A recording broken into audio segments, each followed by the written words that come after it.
Assalamualaikum warahmatullahi wabarakatuh. Halo semuanya. Perkenalkan, nama saya Cindy Citra Rahayu, NIM 1930207078 dari Prodi Pendidikan Biologi, Fakultas Ilmu Tarbiyah dan Keguruan, UIN Raden Fatah Palembang. Video ini saya akan membahas materi tentang RNA dan sintesis protein sebagai tugas akhir mata kuliah biologi sel yang diampu oleh Ibu Umi Hiras Habisukan, SPD MKes. Pertama, yaitu materi tentang RNA. RNA merupakan hasil transkripsi dari suatu fragmen DNA. Pada bagian-bagian tertentu dari DNA, terdapat satu urutan fungsional yang akan mengandung kode hereditas. Urutan ini disebut gen. Satu gen merupakan satu unit transkripsi, yaitu struktur RNA. Struktur RNA ini mengandung gula ribosa yang berbeda dengan deoksiribosa di DNA dengan tambahan gugus OH. RNA mengandung basa urasil yang berbeda dari timin.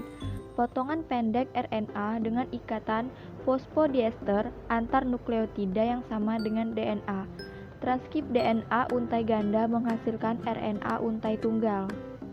Struktur RNA dapat kita lihat pada gambar di bawah ini. Selanjutnya yaitu perbandingan molekul RNA dan DNA. Pada DNA terdiri dari dua rantai nukleotida atau double helix yang panjang, sedangkan pada RNA terdiri dari satu rantai atau single strand nukleotida pendek. Pada DNA mengandung asam fosfat yang menghubungkan gula yang satu dengan gula lainnya, sedangkan pada RNA mengandung asam fosfat yang menghubungkan gula yang satu dengan gula yang lainnya. Pada DNA mengandung gula deoksiribosa, sedangkan pada RNA mengandung gula ribosa. Pada DNA, basa nitrogen, purinnya yaitu adenin dan guanin, pirimidin, timin, dan sitosin. Sedangkan pada basa nitrogen RNA, yaitu purin, adenin, dan guanin, pirimidin, urasil, dan sitosin. DNA merupakan materi genetik pembawa informasi genetik, sedangkan RNA berperan dalam sintesis protein. DNA terdapat pada kromosom, nukleoplasma, mitokondria, dan kloroplas. Sedangkan RNA terdapat pada nukleolus, nukleoplasma, dan sitoplasma. Perbedaan DNA dan RNA dapat kita lihat pada gambar berikut. Pada DNA, yaitu adenin, guanin, sitosin, dan timin. Sedangkan pada RNA, timinnya diganti oleh urasil. Selanjutnya, yaitu tipe-tipe RNA di dalam sel. Yang pertama, yaitu messenger RNA, pembawa berita, pembawa perintah, dan mengode protein. Yang kedua, ribosom RNA, menyusun ribosom dan mengatalisis sintesis protein. Yang ketiga, transfer RNA, pengangkut, mengangkut asam amino yang diperlukan untuk transisi. Selanjutnya, small nuclear RNA, berfungsi dalam sejumlah proses inti, termasuk splicing dari pre-mRNA. Selanjutnya, small nuclear RNA digunakan untuk menghasilkan dan memodifikasi rRNA secara kimiawi. Lalu, small causal RNA digunakan untuk memodifikasi snRNA dan snRNA. MikroRNA mengatur ekspresi gen, khususnya dengan memblokir translasi messenger RNA selektif. Small interfering RNA mematikan ekspresi gen dengan mengarahkan degradasi messenger RNA tertentu dan meletakkan struktur kromatin. Yang terakhir yaitu RNA non-coding lainnya, berfungsi dalam berbagai proses sel, termasuk sintesis telomer, inaktivasi kromosom X, dan transfer protein ke retikulum endoplasma. Selanjutnya yaitu messenger RNA. Messenger RNA ini mengandung beberapa ratus hingga ribuan nukleotida. Pada messenger RNA terdapat basa N disebut triplet codon. Codon berarti kode atau sandi yang berfungsi menyandikan satu asam amino. Sifat-sifat codon ini seperti non-overlapping, universal, dan degenerasi. Selanjutnya yaitu transkip messenger RNA. Transkip DNA, suatu proses ketika RNA disintesis pada DNA template. Unit transkrip adalah setiap segmen DNA yang ditranskrip. RNA ditranskrip dari DNA oleh enzim RNA polimerase. RNA polimerase pada prinsipnya mengkatalis proses kimiawi yang sama dengan DNA polimerase pada proses replikasi DNA, tapi keduanya memiliki perbedaan. Perbedaan RNA polimerase dan DNA polimerase yaitu sebagai berikut. Pada karakteristik nukleotida yang dikatalisasi, pada DNA deoksiribonukleotida, sedangkan pada RNA yaitu ribonukleotida. Proses katalisasinya pada DNA memerlukan primer, sedangkan pada DNA tanpa primer. Kesalahan dalam mencetak informasi genetika pada DNA 1/10⁻⁷ nukleotida yang dikopi, sedangkan pada RNA 1/10⁴ nukleotida yang dikopi. Konsekuensi mencetak genetika pada DNA yaitu signifikan, sedangkan pada RNA kurang signifikan. Tipe-tipe RNA polimerase pada sel eukariotik yaitu dapat dilihat pada tabel berikut ini. RNA polimerase 1, RNA polimerase 2, dan RNA polimerase 3. Selanjutnya yaitu perbandingan struktur messenger RNA eukariotik dan messenger RNA prokariotik. Struktur messenger RNA eukariotik yaitu memiliki struktur yang lebih rumit karena ada supercoiling, mengandung informasi untuk satu protein tunggal, membawa modifikasi tambahan gugus 2-hidroksil pada gula ribosa kedua pada messenger RNA termetilasi, mengandung urutan nukleotida yang tidak dapat mengkode atau bagian intron. Sel eukariotik mengandung tipe-tipe RNA, yaitu RNA polimerase 1, 2, dan 3. Sedangkan pada sel prokariotik, strukturnya lebih sederhana dan hanya mengandung satu tipe RNA saja. Selanjutnya yaitu proses pembentukan subunit ribosom. Yang pertama, nukleolus berfungsi dalam pembentukan subunit ribosom. Nukleolus mengalami daur atau siklus, dan nukleolus dibentuk dari kontraksi sekunder kromatin tertentu. Konfigurasi dan daur nukleolus. Terdapat 3 ukuran konfigurasi nukleolus, yaitu pertama, sangat tersebar, paling halus, diameternya 2 nanometer, sedang melakukan transkrip. Yang kedua, kondensasi intermediate, diameter 10 nanometer. Yang terakhir, sangat terkondensasi, keadaannya paling padat, diameter 20 nanometer, tidak melakukan transkripsi. Struktur morfologi ribosom. Yang pertama yaitu subunit besar, memiliki bagian dasar yang bulat dengan 3 tonjolan di permukaan apikal.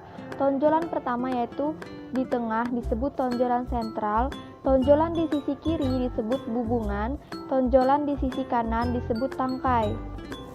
Yang kedua, subunit kecil memiliki alur yang dalam sehingga memiliki 2 lobus.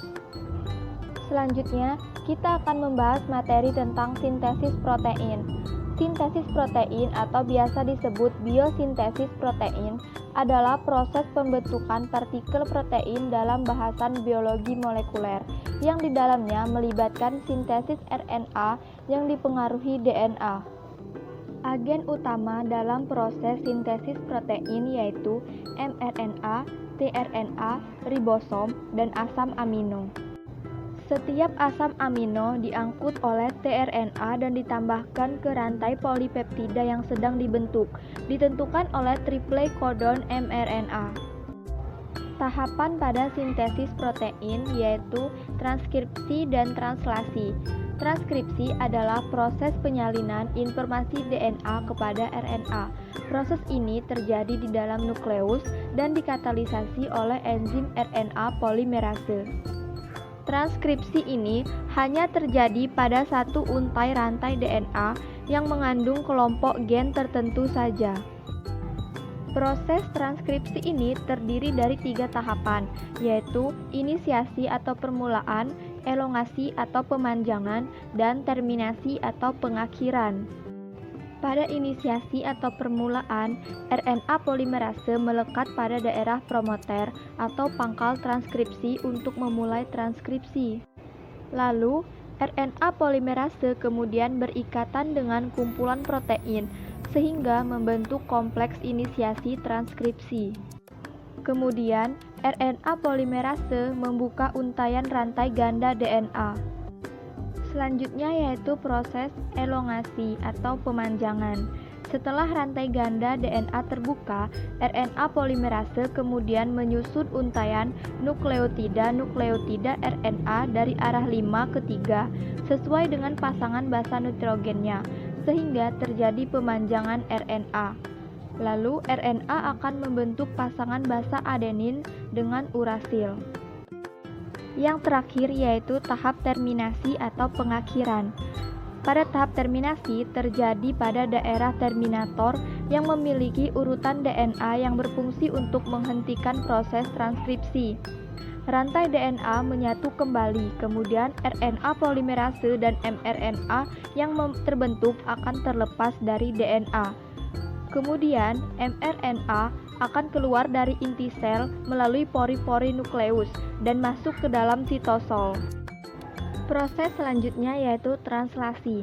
Translasi adalah sintesis polipeptida dari messenger RNA untuk menentukan urutan-urutan asam amino yang akan membentuk suatu protein. Translasi ini terjadi di ribosom. Pada tahap ini, sel harus menerjemahkan kode etik atau kodon. Kodon adalah 3 nukleotida pada urutan messenger RNA yang dapat diterjemahkan menjadi urutan asam amino.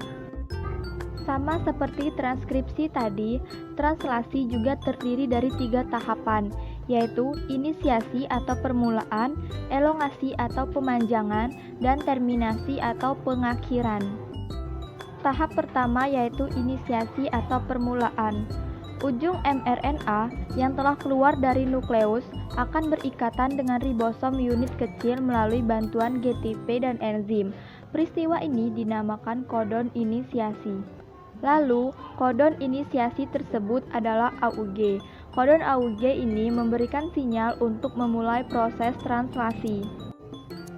Kemudian, tRNA antikodon UAC yang membawa asam amino metionin melekat pada kodon inisiasi AUG. Tahap kedua yaitu elongasi atau pemanjangan. Pada tahap ini, kodon yang dibawa oleh messenger RNA akan diterjemahkan satu persatu menjadi asam amino. Asam amino akan ditambahkan satu persatu dari asam amino pertama, metionin. Lalu, metionin lepas dari ribosom, tRNA kembali ke sitoplasma untuk mengulangi fungsinya. tRNA berikutnya datang untuk berpasangan dengan kodon messenger RNA berikutnya. Lalu, masing-masing asam amino digabungkan oleh tRNA, kemudian membentuk rantai polipeptida yang dikatalisasi oleh rNNA. Lalu, tahap terakhir dari proses translasi ini yaitu terminasi atau pengakhiran. Proses translasi berakhir ketika salah satu kodon stop mRNA melekat pada ribosom. Polipeptida atau protein yang terbentuk akan terlepas dari ribosom dan terjadi pelepasan subunit ribosom menjadi subunit besar dan kecil. Protein yang telah disintesis mengalami proses post-translasi. Pada tahap ini, protein dapat berikatan dengan karbohidrat atau dipecah kembali menjadi beberapa polipeptida. Baiklah, mungkin itu saja yang dapat saya sampaikan. Jika ada kesalahan, saya minta maaf, dan kepada Allah saya mohon ampun. Saya akhiri. Wassalamualaikum warahmatullahi wabarakatuh. See you.